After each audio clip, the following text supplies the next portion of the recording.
Committee on Appointments, chaired by the Speaker. Yours truly here. I'll invite members to introduce themselves, starting with Majority Leader.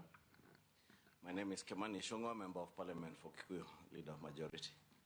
My name is Junet Mohammed, Member of Parliament, Suna East, Minority Leader. Nelson Koech, Member of Parliament, Belgut. Kosing David, Member of Parliament, Pogo South, Member of this committee. Karia David, Nakuru Town East constituency. Naisula Lesuda, MP Samburu West, a member of this committee. I'm Ferdinand Wanyonyi, Member of Parliament, Kwanza and Trans Nzoia County, member of this committee. My name is Abdul Rahim Daoud, MP for Northimenti Meru, and a member of this committee. George Getonga Murugara, Member of Parliament, Faraka Constituency, Faraka Nithi, a member of the committee. Milio Diamo Mabona, Member of Parliament, Suba North, and Minority Chief Whip, and a member of this committee. And a woman. I thought that was obvious. Robert Mbui, Member of Parliament for Kadhiani, Deputy Leader of the Minority. Stephen Mule, MP Matungulu, Machakos County, a member of this committee. Dido Raso, MP Saku, committee member. Abdi Shuri, MP Balambala, member of the committee. Caleb Amisi, MP Sabot, a member. Masemeri, MP Teso South, a member of this committee. Mr. Speaker, my name is Samuel Njoroge, Clerk to the National Assembly. I'm leading the secretariat that is serving this committee. Madam Hannah, you have been nominated by His Excellency the President as a Cabinet Secretary for Gender, Culture, the Arts, and Heritage. The purpose of appearing before this committee is to assess your suitability or otherwise to hold the office to which you have been nominated. You'll have an interaction with this committee. They'll ask you questions. You are expected to answer concisely and precisely. No stories. Just answer the questions as they are asked. Before we embark on that journey, I'll advise you to tell us if you are Christian, Muslim, Hindu, or a non-believer, so that we can know which oath to administer on you. Thank you, Mr. Speaker, sir. I am a Christian. You are a Christian, so you may be upstanding. Take the Bible in your right hand and raise it, and you will recite the oath that the sergeant will hold for you. Move closer to the mic so that it's recorded. Thank you. I, Anna Wendot Cheptumo, do swear that the evidence I shall give before this committee on the matters under its consideration shall be the truth, the whole truth, nothing but the truth. So help me God. Thank you. You may take your seat and sign to the oath.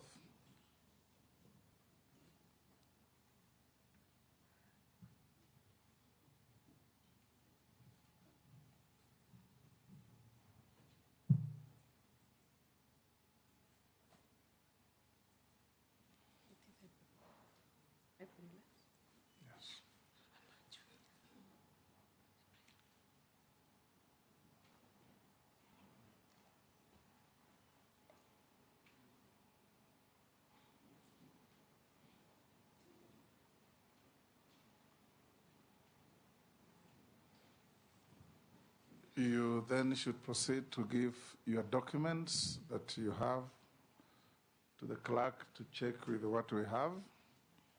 Having done that, I'll give you 5 minutes to tell this committee who Hannah Wendot Cheptumo is,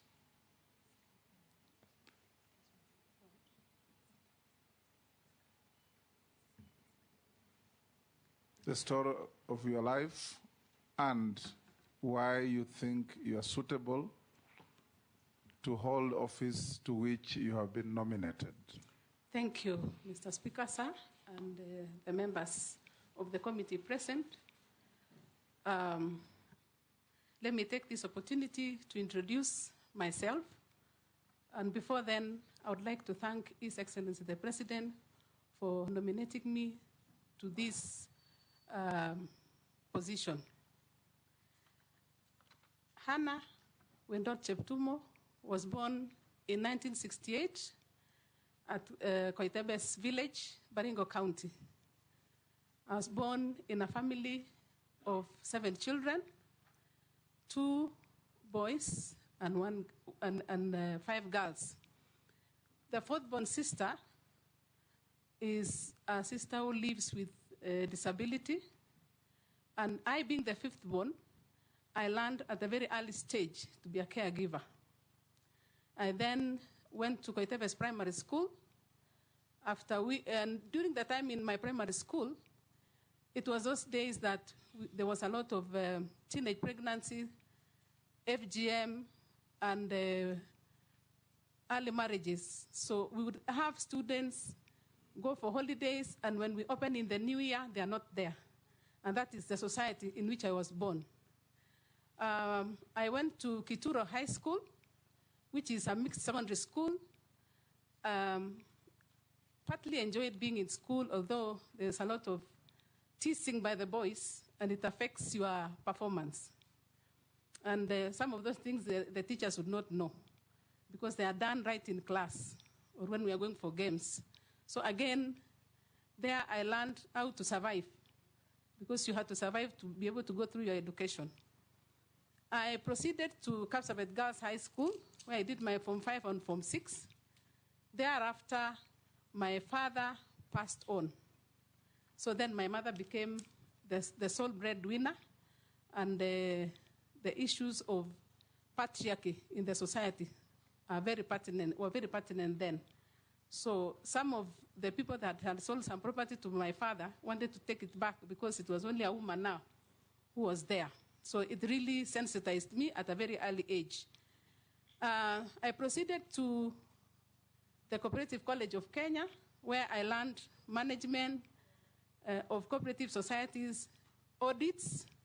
After I completed, I proceeded to work at the Ministry of Cooperative Development, where I was managing about 30 cooperative societies at any one time.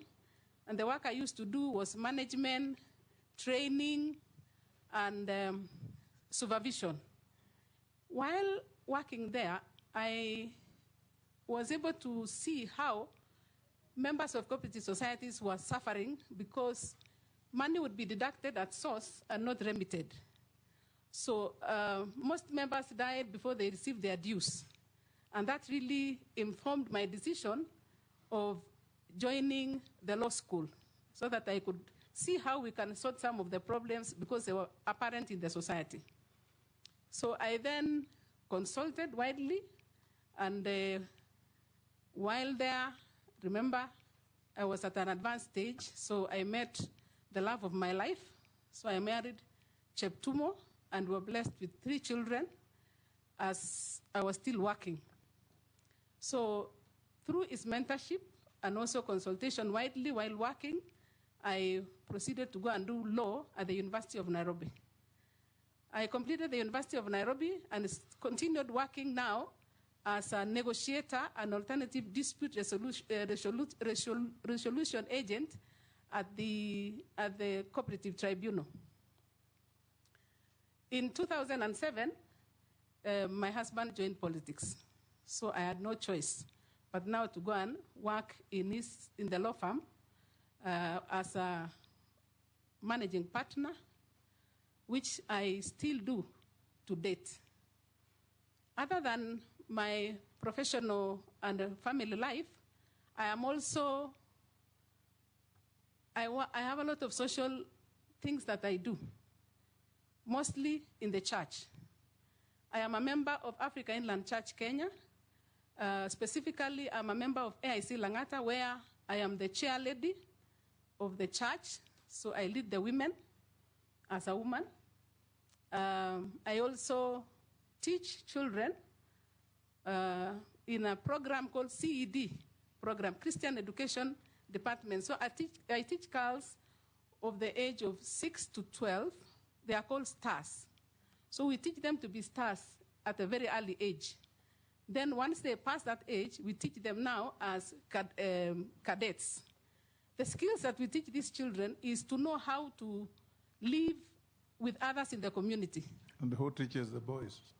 The boys are taught by the men, but I am a patron there, because we have to ensure that the boy and the girl know how to live together.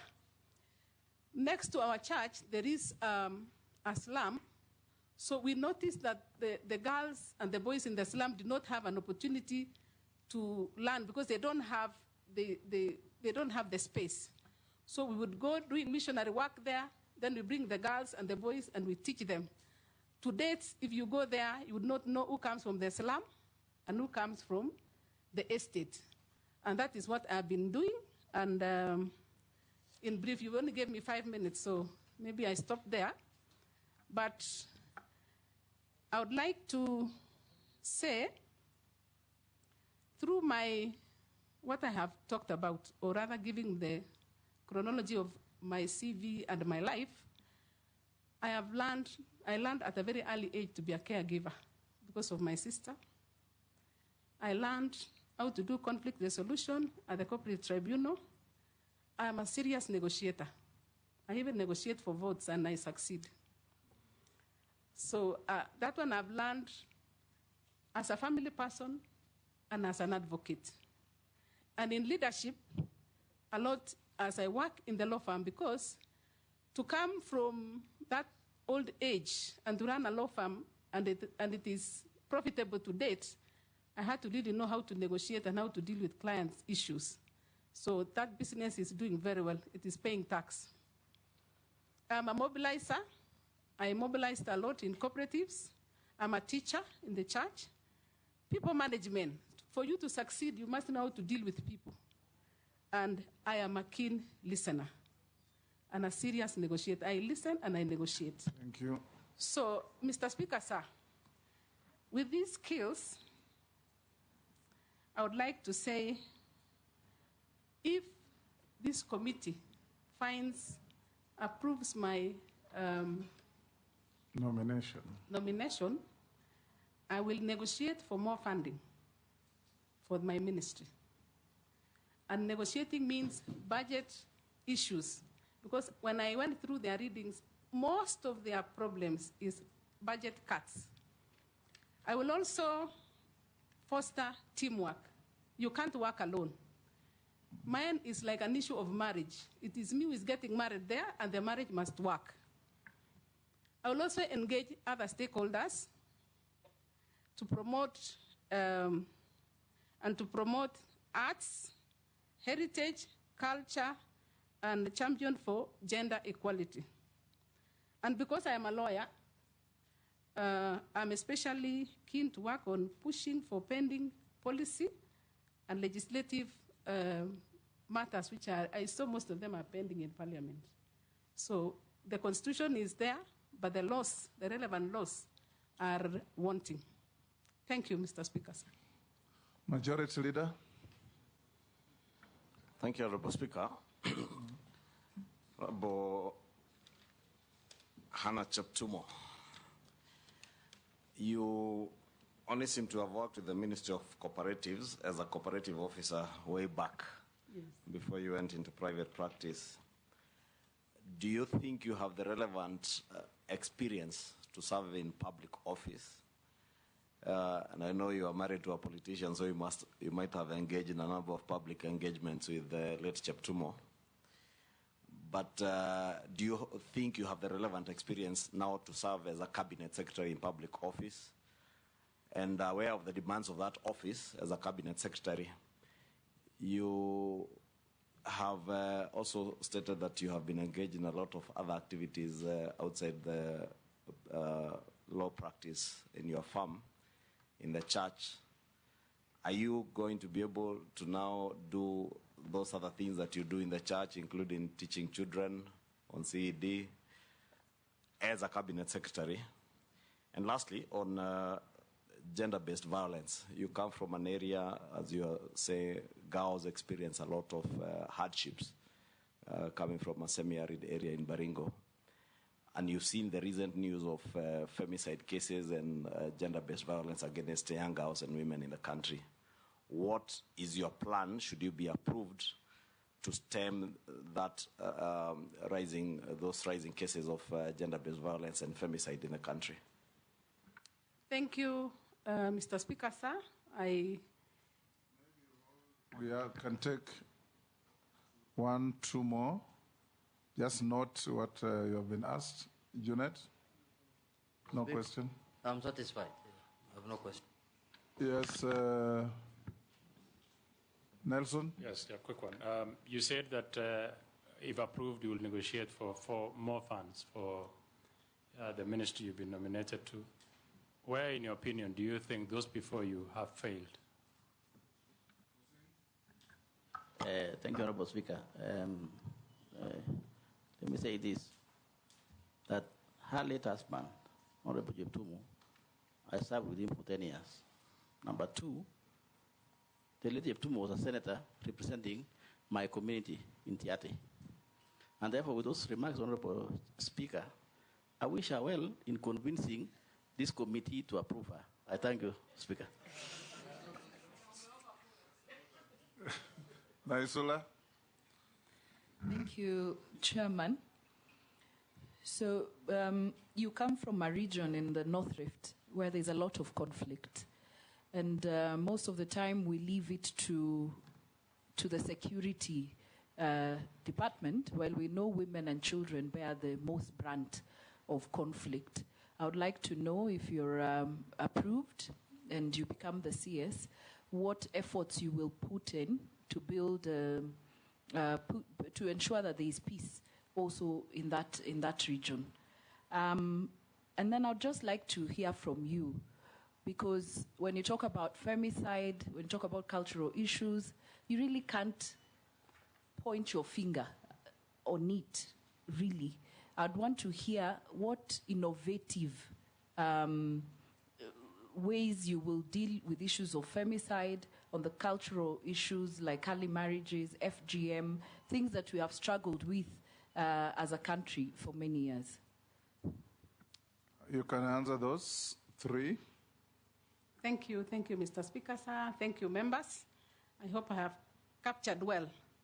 So to start with the issue of whether I am qualified or whether I have the capacity, I earlier on said that I have worked in the Ministry of Cooperative Development. That is where I came, that is where I started my work. I worked there for 14 years. Secondly, where I'm going to work, I will not be alone. We have a structure in that ministry, so you work with the people who are there. They are permanent secretaries, they are heads of departments. You consult widely so that you can be able to function. So I believe I'm qualified because it is about the other person. You can't work alone. You have to work as a team. The issue of the other works, if you talk about the law firm, I have trained many students through pupillage. It is an opportunity now to give them the chance to also work there. And secondly, 2 of my children are advocates, so they will continue. After all, it was the vision of their father. Let them carry on. About teaching in the church, that one I will not abandon, because that is where the cradle of life is. So teaching, you do it on Saturdays and on Sundays. And when I'm not there, there are other teachers, and we work together. So I believe that I will be able to do all that work given the opportunity. The issue of, was it gender-based violence and femicide?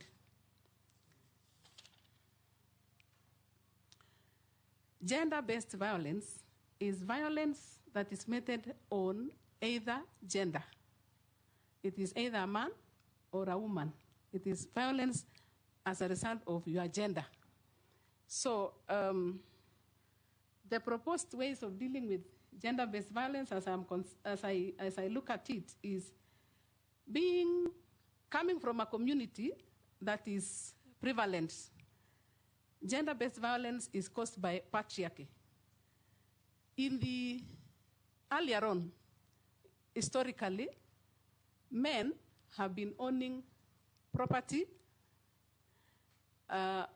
and they have been the ones who have also been being elected in elective positions. So, to be able to cure this vice that is in the community, we have to engage community leaders. Leadership is on the ground. That is where we have men and women, we have people in churches, we have people in barasas. So those are the people that I will engage together with my team and the members of the counties, because the counties are, devolution is on the ground. We have to work with county governments to ensure that we deal with these issues by discussing the issues and ensuring that we have solutions from the ground. We also have to engage the religious leaders. Every Sunday or on Fridays, either you go to the mosque or you go to church. And those are platforms that you can use without spending any money. And I will also engage with the leadership. Remember, as I told you earlier, I have been married to a politician for close to 20 years, and I have been there. So persuasion comes from the members of parliament. They are the ones who, once they appear in a place, members come, people come. So we'll use that opportunity to ensure that we pass our agenda to the forums that members of parliament have. I know there are gender desks which are there at the police stations. And as far as I'm concerned, they're not very effective, because a person who has had a challenge with being battered will not be very happy or not easy to go and report such a thing in a police station. Especially if the policeman who is dealing with gender issues is a man, if the person is a man. I propose that we have gender desks being manned by a woman and a man, and possibly transfer them to hospitals, so that when you go to hospital, you report. Mr. Speaker, as much as I agree with the nominee that there's gender-based violence, but it can be on both sides. There's also violence from women to men. So the police must be careful. There's not only women who are being by rights or being molested. Mr. Speaker, she has mentioned that. That's why she has said actually that you have a policeman and a policewoman. Yes. So that if Junette is beaten by the wife, at least he can go to hospital. Thank you, member, for that. So I was saying, it is important that we move it to hospitals, because once a person has a challenge, they're able to go to hospital, be treated, report, be treated, and also have psychosocial support, because these cases are very bad. You report and you do not get treatment, you don't get psychosocial support, you go back home. That is why most of them after that commit suicide. So it is important to have a desk that have all those things, the treatment, the reporting, and the psychosocial support. There is also a gap in the Evidence Act. It does not address gender-based violence issues. It talks about homicide, but there is no femicide. So it is important that we amend so that it is specific, because if you go to a police station, they take your evidence based on homicide, which is general killing of a person. But gender-based violence cases and femicide should be very, very specific in the Act. Sorry, Honorable Speaker. I almost referred to you as Chair, Honorable Speaker. And I remember the obvious. Madam Hannah, are you then proposing that we should redefine homicide to femicide, or isn't both is a killing of a human being, whether it is female or a man who has been killed? So if the gap you see is in a definition, what I wanted to hear from you, at the policy level as a cabinet secretary in charge of this ministry, what are the policy proposals that you would push through? And I hear what you're saying about legislative amendments. That might be a policy proposal, but I don't know whether defining femicide and homicide changes the fact that a human being has been killed. It is policy proposals that would, for instance, working with GAO officers, National Government Administration officers, the National Police Service, National Police Service officers, other government agencies, to even educate girls from a young age in schools. How do you handle relationship issues? How do you handle people who are being mean to you, people who are expressing violence, even verbal violence to you? That's what I wanted to hear, but I see you now delving onto definitions in law. Whether it is femicide or homicide is a killing. And I don't know, you're the lawyer, I'm not a lawyer, but both are killing. And I don't know whether it is right to kill a man and wrong to kill a woman. Both is murder. Let me first define what femicide is. We know it. Yes. Just tell us what you are being asked. And you see, you are focusing on post-violence interventions. We are more interested in prevention of such violence. You will help society better.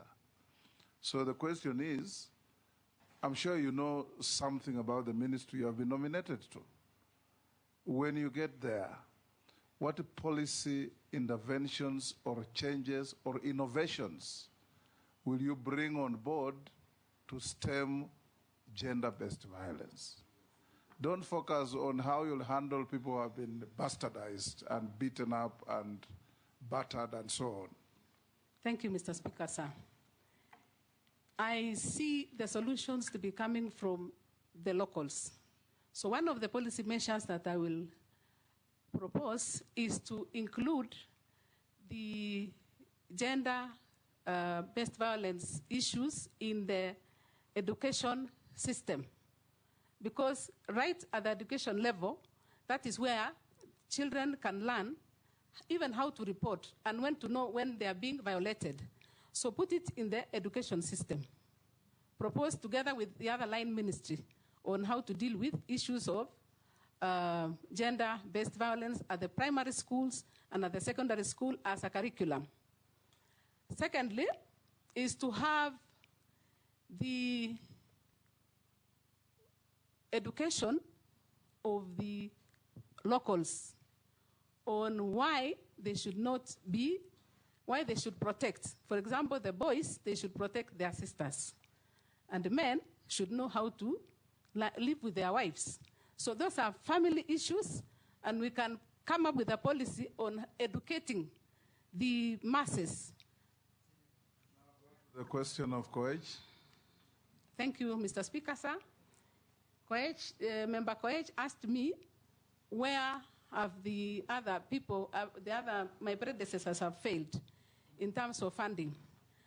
They have not failed. I think the issue was budget cuts because of to ensure that the exchequer, the money is distributed across.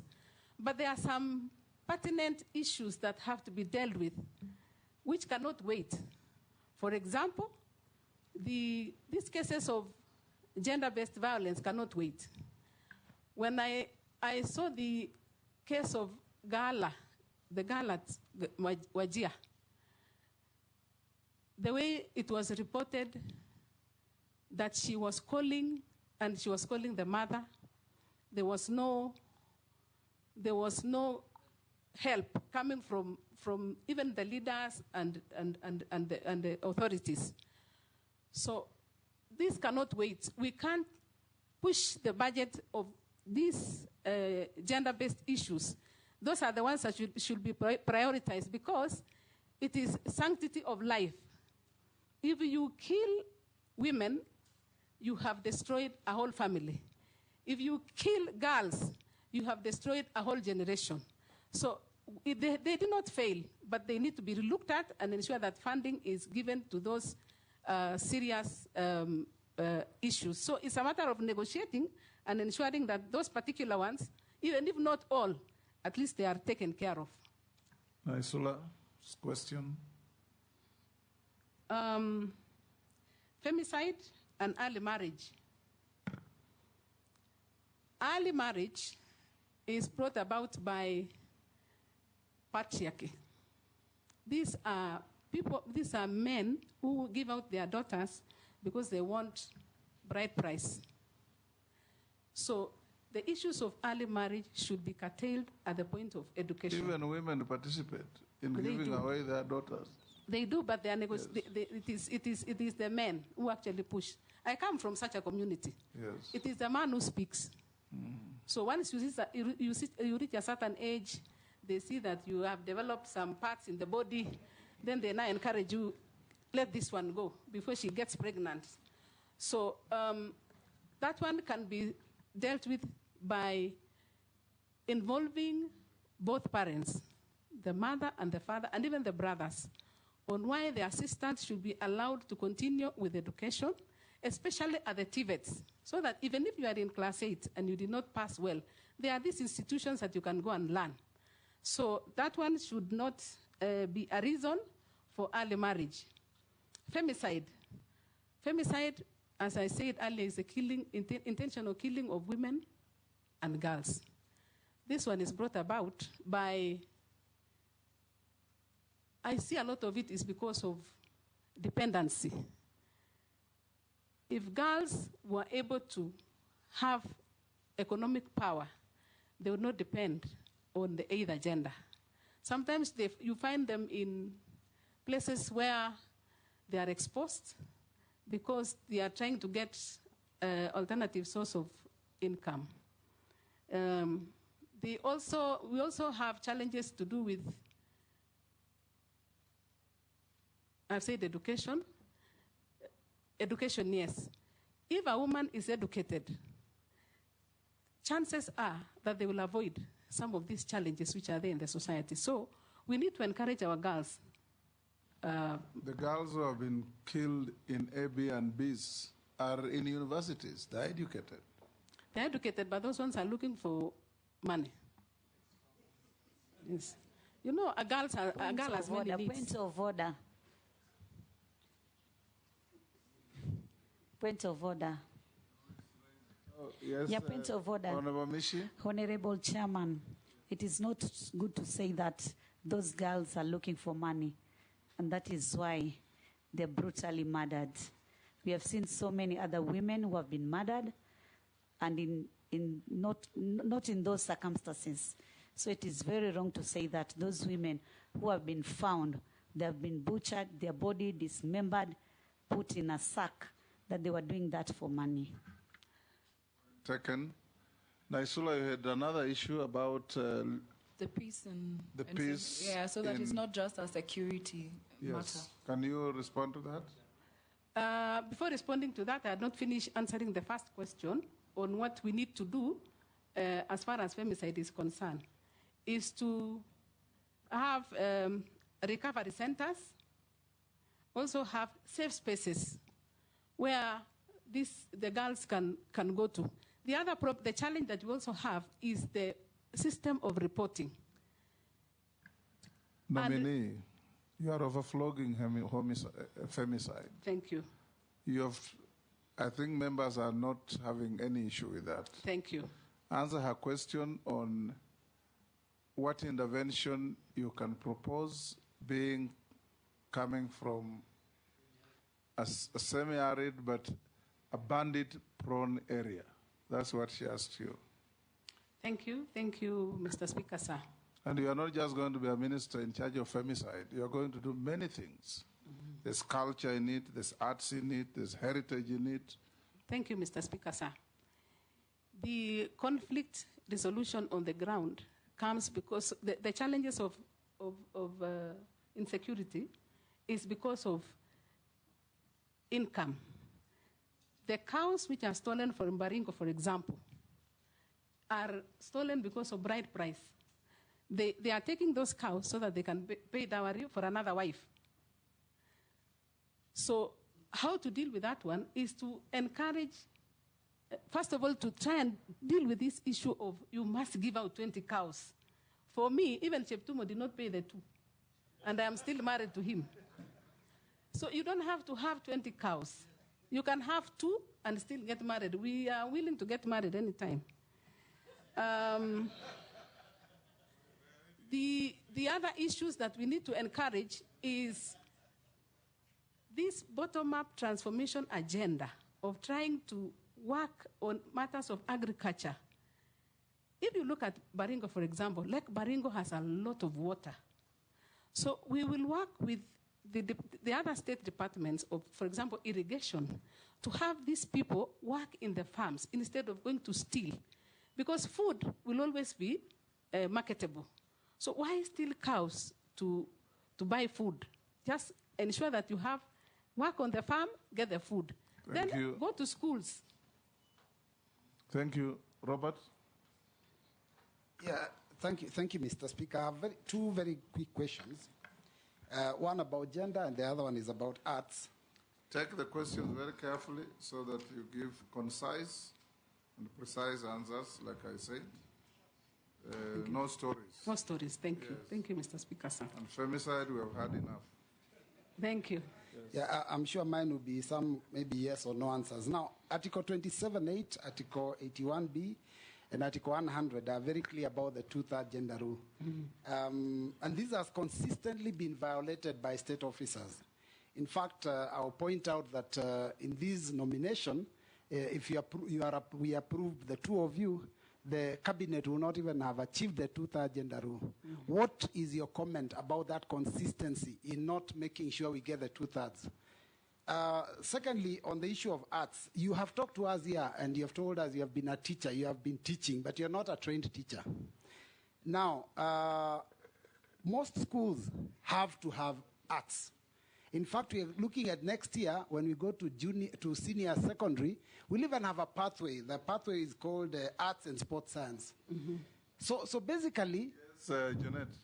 I wanted to through you. He's saying that she's a teacher and she's not a trained teacher. So, Speaker, for you to be a teacher, must you be a trained teacher? Was Jesus a trained teacher? People. Thank you, Mr. Speaker. I think Honorable Juneta has assisted me very seriously with my question, because my question was about arts in schools. Recently, you saw when there was that drama and a lot of drama in the streets of Nakuru, when a school presented some play and there were issues about that play, and the Ministry of Education has quickly said that anyone who's not a trained teacher cannot be allowed to interact with the learners to be able to help them grow their art skills. So what is your comment on that matter? Thank you, Mr. Speaker. Thank you very much, Honorable Speaker. I have a very simple question on the arts. One, there are a lot of musicians there in the villages trying to struggle to survive, and they're looking for ways to make a breakthrough. We look at the Tanzanian model, where great musicians come and they make money, but the Kenyan musicians still remain very poor. When you take over, if this committee approves you and you take over, what are you going to do about the young artists in the village struggling, and yet they have good quality music, but they cannot break through? Thank you. Honorable Millie. Thank you, Mr. Speaker. Mr. Speaker, I just want to note that should you be confirmed, which I really strongly hope you will, that you will continue with the energy that you have shown, because you appear to have landed running, because this is a ministry that has stayed without a substantive CS for a long time. And I'm glad that you've noticed that one of the things bedeviling this ministry is budgetary allocation, of course, which goes back to Parliament. But again, using your negotiating skills, you said you'll try and use it to increase. I have one question that is gender-related and one that is culture-related. The question that is gender-related is that how do you seek to build a program for men so that they can take their responsibility of mentoring boys instead of always blaming women? How do you think you can do that? Even here you have been asked a question asking you, what about the boys? Where are the men? You say our chairman asked you a question. I don't know who asked, but... It is me who asked. Anyway, sorry, Chairman, but it is not just you. It is a common... All of you have neglected the boy child. But that's the question I'm asking her. The men have neglected the boy child. So what program is she putting in place to get men to do their responsibility of taking care of the boy child and not blaming women for leaving out their responsibility? So that's my first question. How are you including men so that they can be responsible again, the way society intended them? So they take care of the boys and not blame women. You want us to take care of the girls, again take care of the boys. And then my second question, no, it is you. How can I take care of a 20-year-old boy? At least with the ones who are younger, that might be my responsibility for nurturing and caring. By the time you want me to tell you difficult things, there are issues I can't tell boys. Mr. Speaker, you are the only one who can tell father. boys. Why can she not take care of the 20-year-old boy? She's taking care of the father. You see, that is comic relief. Let it end there. You see, Mr. Speaker, that is where we are going. If he wants me to take care of a 20-year-old boy, Mr. Speaker, that is why I want you to have a program. If you can tell us what kind of program you are thinking of for men to take their responsibility seriously so that you are not having 20-year-old boys arguing with older people, especially on social media. No respect laws and all that. Mr. Speaker, the other issue that I'd want to ask is that in relation to culture, Kenya has struggled a lot with the showcasing what defines Kenya.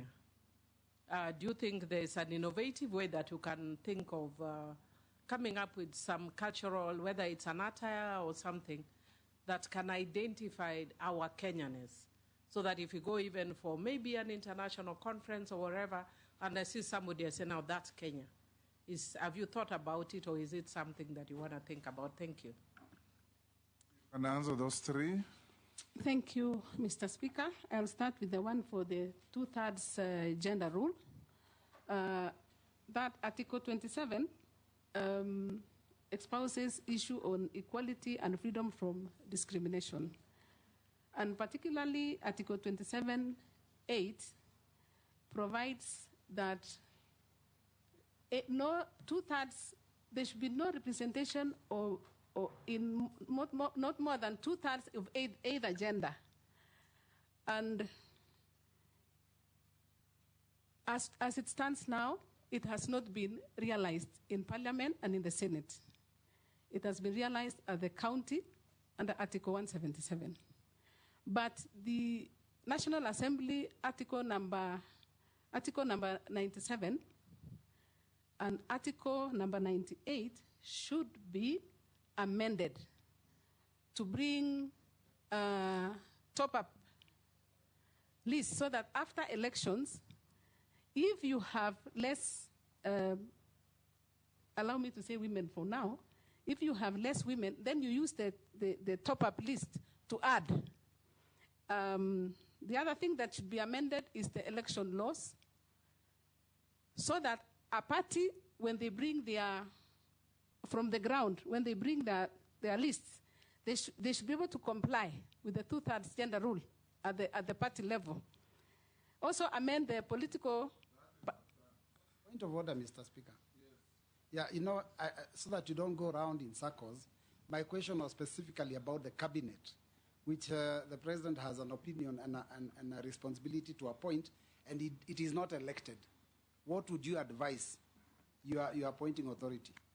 we must comply with the Constitution. So there are no two ways about it. Yes. Yeah. The next one was the issue of arts. The issue of the non-teachers teaching. Non-teachers teaching. I am a trained teacher, not trained in a college, but I'm trained in life. Because if you are a mother, you can take care of other children. You don't need to take care of only of your children. So that which you know, use it. And I'm also trained in the local programs in the CED department. We have programs. And those programs, it is important for us to engage.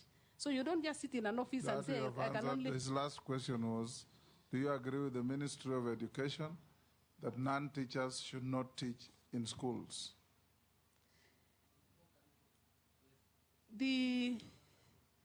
I believe, again, that people are gifted differently. For example, if you are talking about artists, and they want to, they are the ones who, not all teachers can write plays.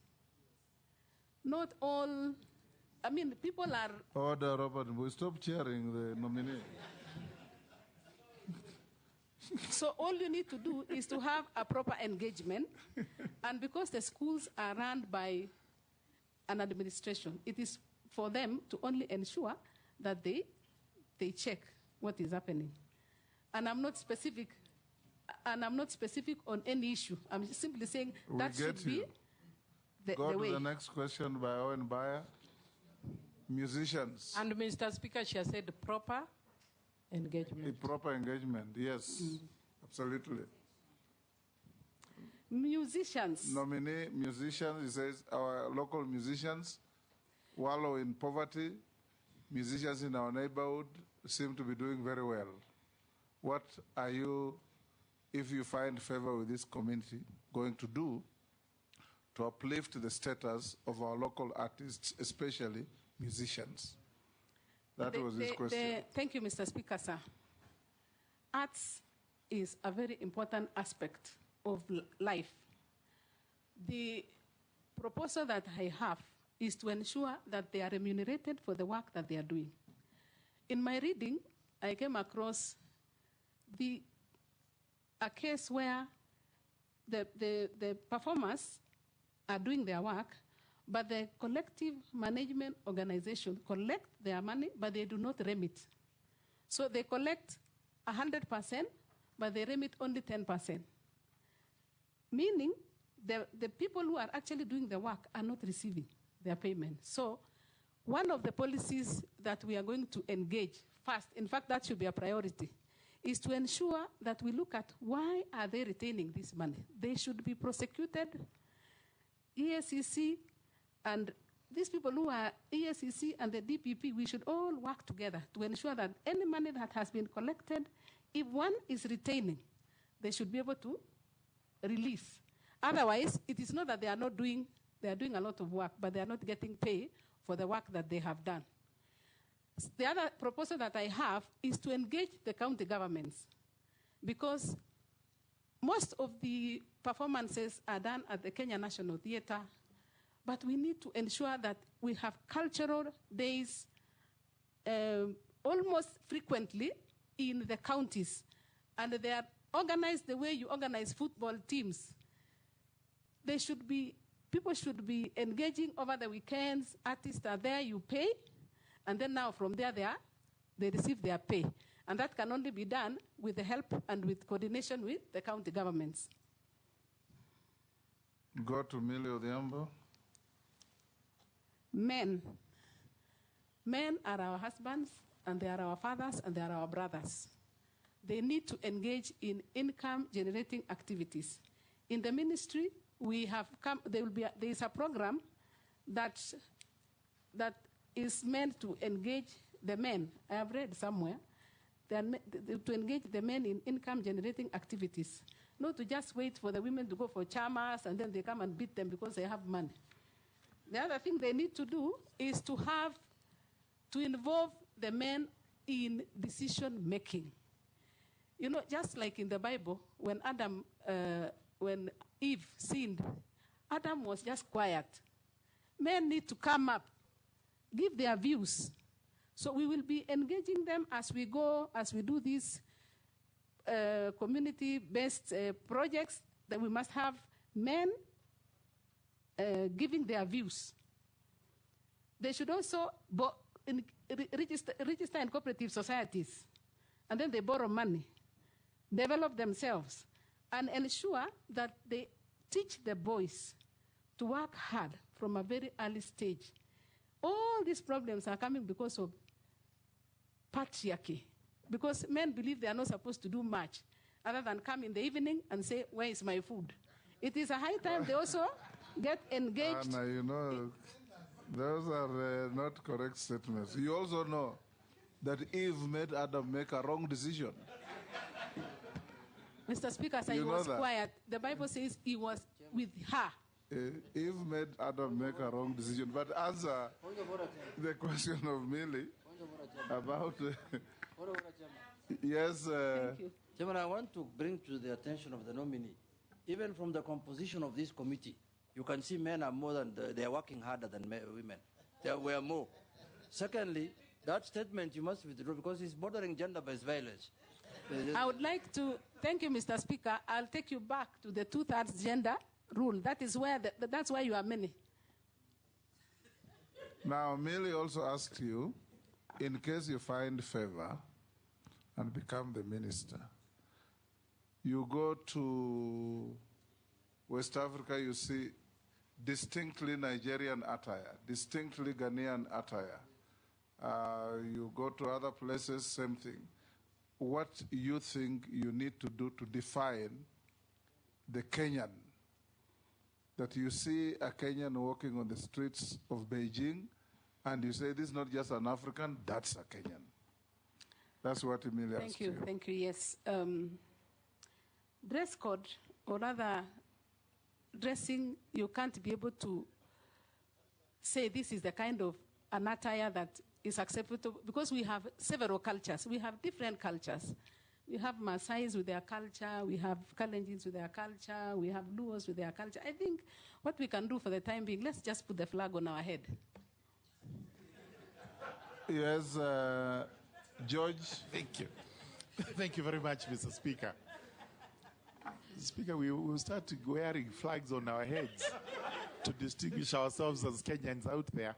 I think that would be very interesting. Maybe before my brother here asks, just to help for purposes of the future, because I've been very observant, what you have said in just can actually work. Not necessarily by the flag. If you look at the Kalenjins, the Luos, the Kikuyus, they always, especially for the women, they have this sort of a variant of what I've modernized here. In Luo, it's called Ligisa. And in Kikuyu, you have it. So women have it, these men have varied. What Jomo Kenyatta used to wear, what Oginga Odinga used to wear. So it used to be worn as a leadership thing, but we can change it and make it a fashion statement. The other thing is, whenever I go out of the country, I see anybody with Kikoi, they are always a Kenyan. You don't have to answer that. Go on. Thank you. I think we have something on gender, culture, and arts. Let's do something on heritage. We have a lot that we have inherited from our past. But unfortunately, we haven't done much with it. If you ask anyone what we have from the past, they only think about Fort Jesus, which we got from the Portuguese. Otherwise, the rest of it, including where did we find the Turkana boy, origin of mankind, or where is that discovery that we had, where has it gone to, or Rusinga Highland, where our people from Uganda, the Abasuba, settled, all these ones. What do you intend to do as the CS in charge of heritage to ensure that we actually multiply the heritage features we have in the country with the sole purpose of revenue raising, tourism, and other attractions that are likely to be of benefit to the country? Thank you, Mr. Speaker. Mr. Speaker, I want to ask the nominee. She mentioned that the gender desks at the police stations do not work, and she suggested they should be at the hospitals. I want her to tell us who is going to fund it, or is she expecting the police to be at the hospitals manning it? Because the gender desk at my police station is not manned, womaned by a lady officer, an inspector. So who do you, because you have said there are no funds available, who do you intend to put at the hospital? Yes, it may be a good idea, but who is going to run them, and is it going to be under the police? Secondly, our museums in Kenya, I believe they would be under you, under heritage. Our artifacts are non-existent in the museums which are in the country, and they are underfunded, our museums. What do you intend to do about them? Ferdinand? I think we may be repeating the same thing. Then don't. But what I'll do, Waziri, if you're going to be made a minister from our interviews now, is that first and foremost, you talked about marriages. I think I quite agree with you. But the whole thing is that we are losing our direction as Kenyans. For example, in my culture, we had this very old culture of circumcision in Luya land that was done culturally. Today, it's been raided out. Now you take that was actually even challenging. Today, most of the children now are going to the hospital to be circumcised, yeah, which is actually not what we had. So there's that Western influence, and we have to go back to so that you can be told, as you are rightly saying, we want to put on a flag to show they are Kenyan. But actually, you can also, when they come, when a foreigner comes to this country, he knows exactly that, oh, this is a Maasai, this is a Jaluo, this is a Luya, whatever it is. What are you doing? Because there's a lot of influence from the Western that actually eroding this culture, which to me should be revived. Thank you. Can you answer those three? I will start with the question of heritage. We need to promote our heritage by hosting cultural days in every county where these sites are. Like, for example, we have Fort Jesus, we have Mount Kenya, Mijigenda, Kaya Forests, having like hosting cultural days around Lake Baringo, Lake Bogoria, the lakes around Mount Kenya, because that is an heritage. So that we are able to connect with the heritage sites, is to host the cultural days there at the county, because they are situated at the counties, most of them. We need to work with the Ministry of Tourism so that they are able to market, because they are the ones who come into contact with our tourists, so that they are able to give a boost in terms of marketing for the tourists to visit the heritage sites. We also can use the writing competitions, what we are talking about arts, engage the students to write essays, to write about our heritage sites, and also have Kenyans to know what they are and where they are. Most Kenyans don't actually know. And I'm one of them. I've never been to Lake Turkana at my age. So we should encourage Kenyans to know what is their heritage by visiting. I even propose that you should be holding also these kind of meetings in an heritage site. You must not come to a hall like this. We need to go down, because that way you are sensitizing. When they know the speaker is in Lamu Old Town, then all these cameras would be there, and that is a way of publicizing our heritage sites. I am also aware that there is a pending policy and legal framework on the Culture Bill 2014.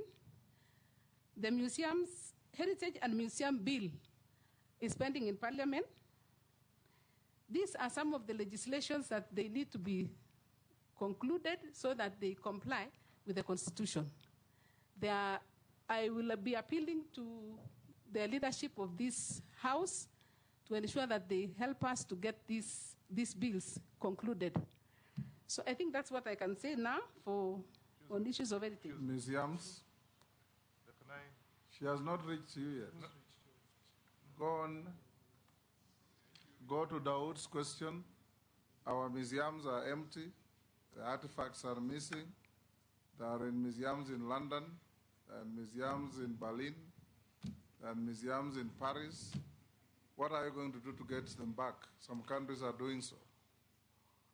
That's Dawood's question, right? Yes. I think there's already a policy, or rather there is an engagement with the member states of those countries to ensure that they return our items. For example, in Baringo, there is they say it's the oldest man. Avoid the temptation to show the country that you are going to be a minister for Baringo. No, I'm just using that as an example. Yes. I'll not use another one. Talk about the whole country. That person, that old person, is yes. I'm told is in Germany. Yes. He needs to be brought back to Kenya museums. In fact, the other day, the schools were here, and I asked them, one of our primary schools, where did you go? They said, we went to the Museum of Kenya. What did you see? They said, we saw a lion. And how can lions be there? They are not there. It is just those things and snakes. Yes. Actually, the things which are there are snakes. We are going to have an engagement as a department or as a ministry to visit the museum and come up with a solution. Because some of the things that they are saying is that they are understaffed. Again, they will go to the issue of there is no funding. Mostly they are talking about funding. So again, we'll have to see how we can get the funds, even if we engage with private, have a private partnership so that they can use it as the advertisement, but they finance bringing these issues which have been taken out of the country. Right. Go to my point of order. Yes. Yes, Ferdinand. Yeah, I think you came very well, but I want you to stress this fact that I think because the culture is almost disappearing, let's host a day through this parliament. I think you can request so they can be able to give you, so they can have a day which is actually a cultural day for Kenya, where people can, everybody can go wherever they come from to have that. I think that's what I wanted to say. Mr. Speaker, she's not answered about the gender desks being in the hospital. Who is going to run them? Is it the Ministry of Gender or is it the police? And who is going to pay for it? Nominee? I think there's already a cultural day. It has only not been gazetted. Yeah. So we'll follow it up. Then the issue of the desks. Policemen and hospitals, they don't stay far from each other. Those are public utilities. Where there is an hospital, a police station is not. So we don't need to employ other people. Use the same people. Work with the Ministry of Interior to have that desk moved there instead of employing other people. We work with the ministries. We are one government. So if we want to deal with gender-based violence at the hospitals, it is just to ensure that we deal with all those things at once. The treatment, the reporting, and the psychosocial support. So it really doesn't have to be you train or you remove the policemen. In any event, even those policemen as we speak, they don't stay. After some time, they are transferred, and there is no suitable replacement like the way they do for teachers. So there has to be an engagement on how to ensure that those desks are functional. Demase. Thank you, Chairman, not Chair. Nominee, allow me to take you back to gender-based violence. Most of the cases on gender-based violence remain unreported because of the challenges inherent in the reporting processes. We have even men being battered, women being battered, children defiled, raped. Name them, all of those are assault cases. So I'm wondering, what are you going to do as a ministry to ensure that most of these cases are reported, to encourage victims to report? Secondly, for those that are reported, as a country, we still have a challenge because we do not have structured systems where the victims can get support. And I mean psychosocial support, legal support, and medical support, where we have a kind of a one-stop center for the victim of gender-based violence. So what are you going to do as the minister, if approved, in that department with respect to addressing the challenges? There are safe spaces in some counties, but there are some counties even without such kind of a facility, where such victims can be held shortly as this support is sought. Thank you. For those that they have challenges to operationalize. There is no money, there's no budget. So what are you going to do in your ministry to ensure that there is sufficient budget, and how will you address those challenges? She said she'll negotiate with you. Negotiate with me? Yes, with Parliament. Yes, Mishi? Yeah, thank you, Honorable Chairman. Honorable Chairman, I have two questions to Hannah Cheptumo. And my first question is on the issue of the girls. What measures are you going to put in place to ensure young girls who have dropped out from school due to early marriages, early pregnancy, and FGM, that are given a second chance for studies? That is my first question. My second question, the government has initiated several funds, the Women Enterprise Fund, the Youth Fund, Wezo Fund, Hustler Fund, and all these funds target the affirmative group, which include women, youth, and persons with disability. But when you look on the analysis, you still see that women are still low in terms of economic empowerment. What measures are you going to put in place to ensure that these funds reach the target audience and also they give positive results? Thank you, Honorable Chairman. Russell? Thank you very much, Honorable Speaker. Madam Anna, listening to your response and also the questions that have been asked by my colleagues, everybody tends to think that this is a soft ministry. Actually, this is a very serious ministry. It is about our people, and it addresses the core of issues about the girl child, the boy child, our culture, heritage, arts, and all that. So my first question is, you talked about budget cuts, but tell us how you are going to make more money so that you develop your own A&A. Secondly, around the world, museums and cultural centers are actually the greatest sources of tourism destinations and centers of attraction. We would like to hear from you. What are some of the strategies and initiatives and innovative ideas you are likely to come up with so that more Kenyans actually, instead of traveling out, they can travel inwards to go to Ilret on the shores of Lake Turkana, to see the Turkana Museum, and all that. Thank you, Chairman. Nominee, you can answer those three from Emase. I will start with the one for, Mr. Speaker, I'll start with the one for the girls. We need to reintegrate them back to schools by supporting them to go and learn in the TVETs, because these are institutions that are available and they are cheap. So let them, if they don't want to go back to school, but at least engage. If you want to go back to primary, you can go back. Nobody denies that.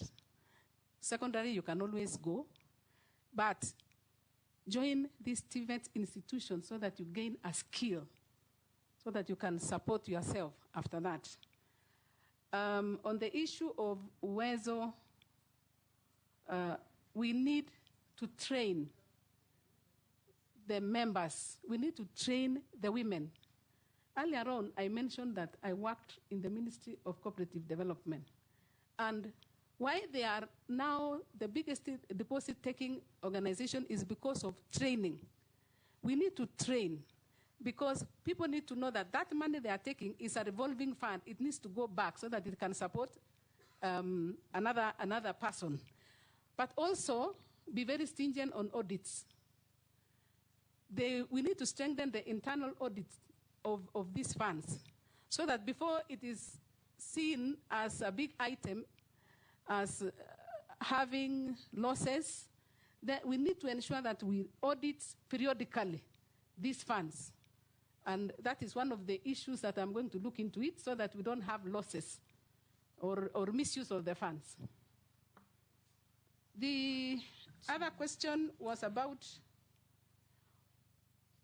the issue that we have budget cuts. What can we do as a ministry to ensure, or as a department, to ensure that we have funds without depending on the budget? If you look at some of the semi-autonomous government agencies, they are called sagas in that ministry. We have one like Bomas of Kenya. Bomas of Kenya, once it will be complete, is going to bring a lot of income. And that in itself can be able to finance. It can finance itself, and part of it can also be used to develop another project. We also need to engage, like for example, Kenya National Library. Kenya National Library has come up with e-books. And with those e-books, once you register, you pay, and then you can read those books. So that payment is actually going to support the work that is happening in that State Department without having to go to Treasury. So we are going to work with the same institutions that we have and ensure that they become income generating, self-financing. You look at the ones that can easily, they are the ones which can, like now the museums. If you really develop those museums and you work with the Ministry of Tourism to ensure that tourists come and they go to those sites, definitely we will have income being generated by those institutions. So we wouldn't have to depend on exchequer. What was the other question? The other question was from Mary Masse on a robust support program for GBV victims. Gender-based violence is, I said earlier, it is one of those functions or one of those vices that has to be eradicated completely. That one we have to negotiate for funds to ensure that we actualize the reporting system. We should have a reporting system that is very, very clear so that once you have that violence. That point is made. She's asking, reporting will be there. It's a given at the police or any other government agency. How do you compensate the victims? That's what she asked. Isn't that so, Mary? I don't think so. You forgot what you asked? Speaker, I asked two questions. One, how she's going to encourage victims to report. Because the reasons why they are not reporting are known. One of it is cultural. One of it, you've just had no gender desk, whatever, or the gender desk is not friendly. Things like that. She has talked about that since she started. Okay, so, fine. Yes, the second one was on the support system for the victims. That's what I'm saying. Yes. On how to report, you have said that over and over. Now deal with assisting the victims through compensation and other things. What is your view if you are given an opportunity to be the minister? My view is to have these victims be integrated back to the society by way of involving them in income-generating activities. That's, I think I'd even said earlier. Okay. Matungulu? Thank you, Chair, and Chairman, Honorable Speaker. To the nominee, you have kept on telling us you'll negotiate. And I keep wondering, who are you going to negotiate with? Is it World Bank? Is it IMF? Is it negotiating to create more taxes? Who are you going to negotiate with? And let me disclose this, Speaker. She'll find us at the Committee of Sports, Culture and Heritage, whereby we'll be oversighting her. The bottom line is that it's true, the ministry itself has serious budget deficits. But there are serious interventions which I would wish to hear from you, whereby you can generate more money to that ministry. But who are you going to negotiate with?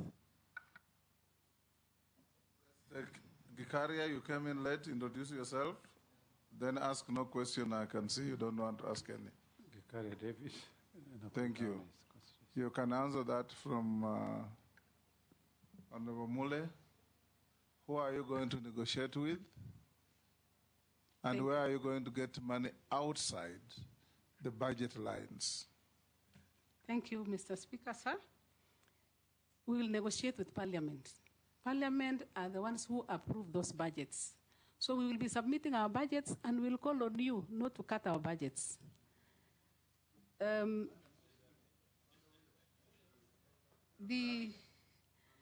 the dagger is sitting there.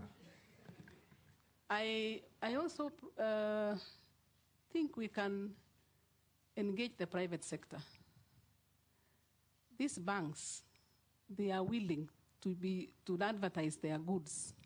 So you engage them to sponsor some of the activities. And self-generating activities, I said it earlier that we have institutions within that ministry that can generate income.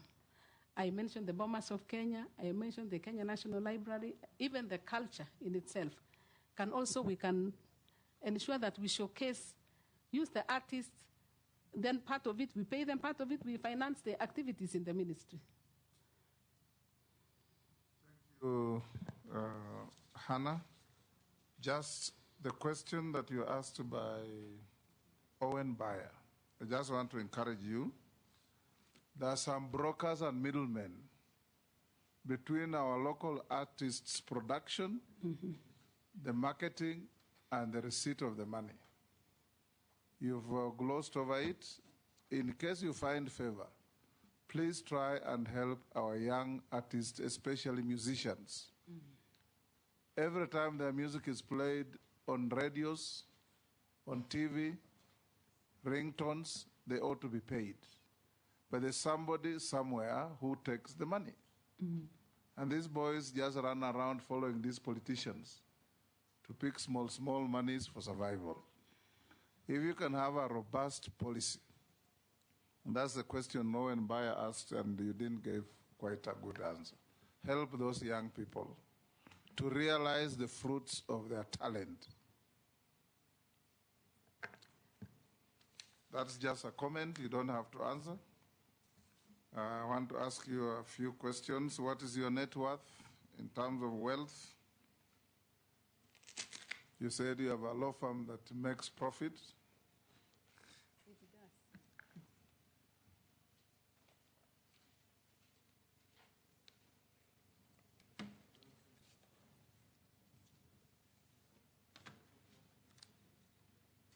Sorry for... It's true I don't have money. The money I have belongs to my husband.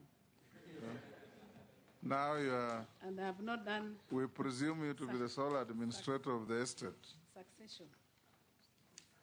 And by the way, Mr. Speaker, the part of what was supposed to be due to him has already been stolen. Pardon? Part of what is due to him has already been stolen in the cooperative. During the day we were having the burial. Yes. When we were having the church service. Yes. I was told that 250,000 was borrowed by him. When he was lying in state? Yes. So I was told, who is the older, who is having his phone? I said, I'm the one. so you are a beneficiary of corrupt dealings. I said, why? They said it is because he has borrowed 250,000 and it has already been spent. So it is less that. I will do the deductions. Yes. Minus the 2 cows. Before we get there, sorry, Hannah, members of the public have sent in a few questions. Some you have answered, but it's good to be fair to them. What will be your input in ensuring gender mainstreaming in Kenya, particularly in the public service? You have answered that. What measures will you put in place to ensure that gender-based violence against men is brought to an end? You have talked about that. Are you aware of the strategic development goals and Kenya's vision? And if yes, and if approved for appointment, how do you plan to align gender equality efforts with the goals of Kenya's Vision 2030?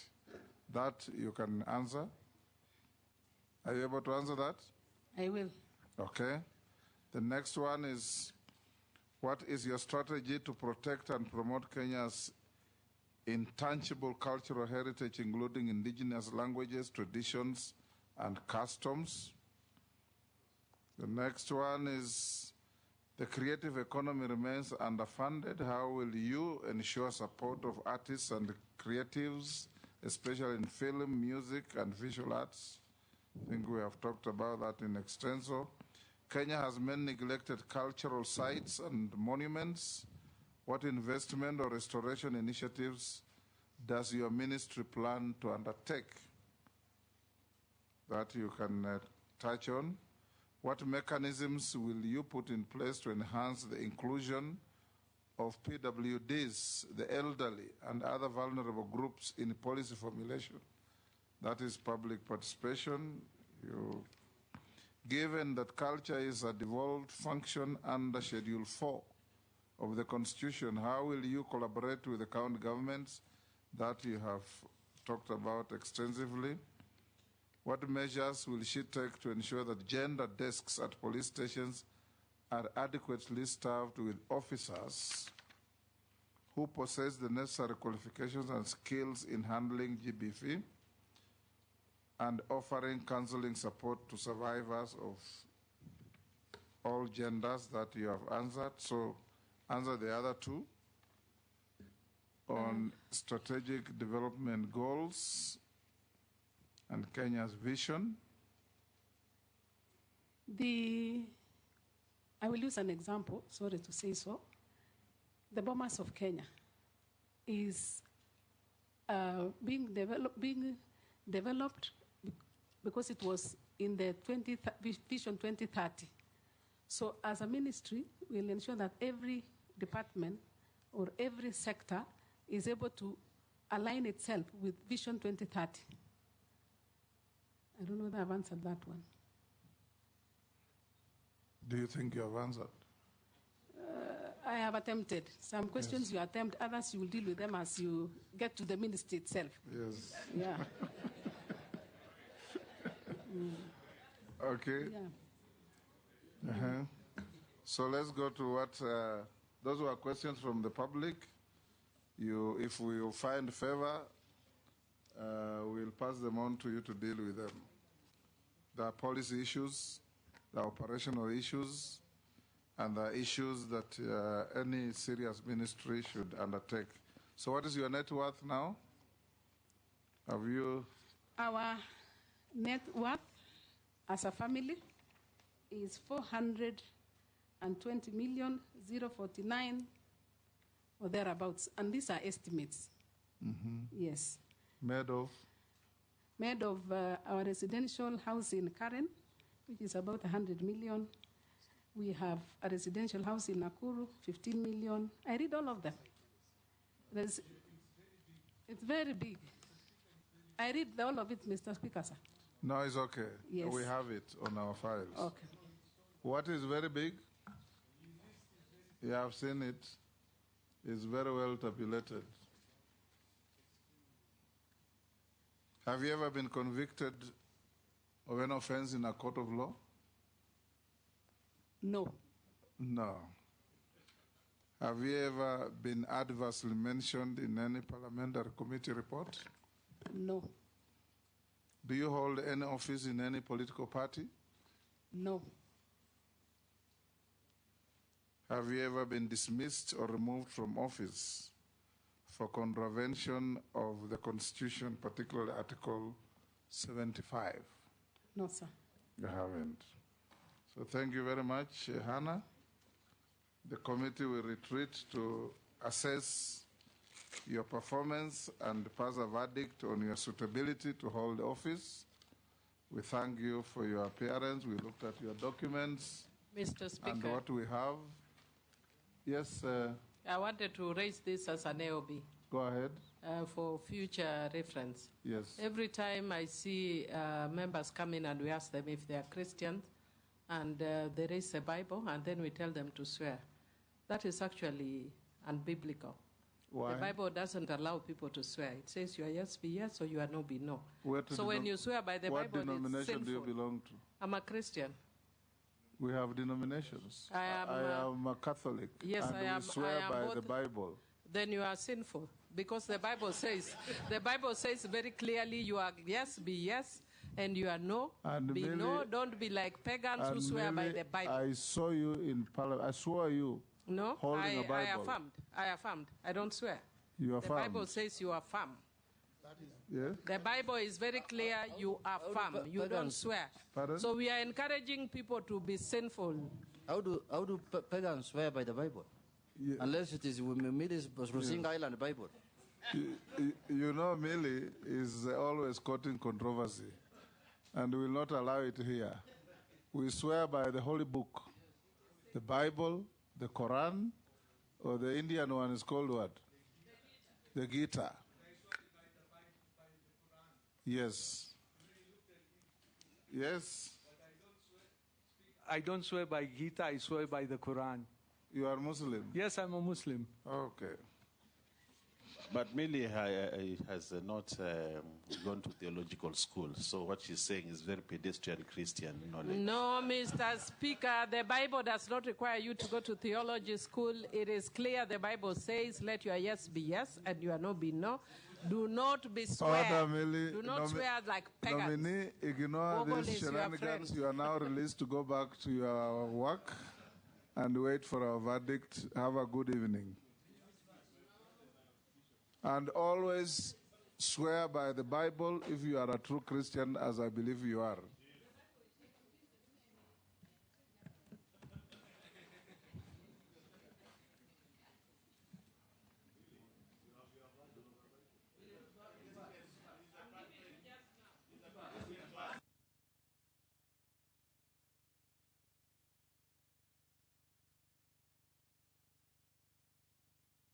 Follower of Mackenzie. Mr. Speaker, in the book of Matthew 5, verses 37, hallelujah, brothers, it says, but let your yes be yes, and your no be no. For whatever is more than this is from the evil one.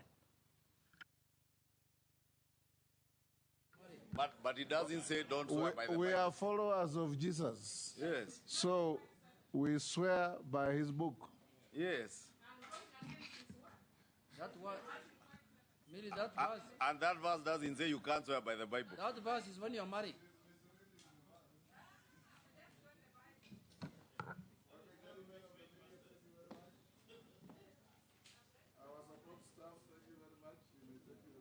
Oh.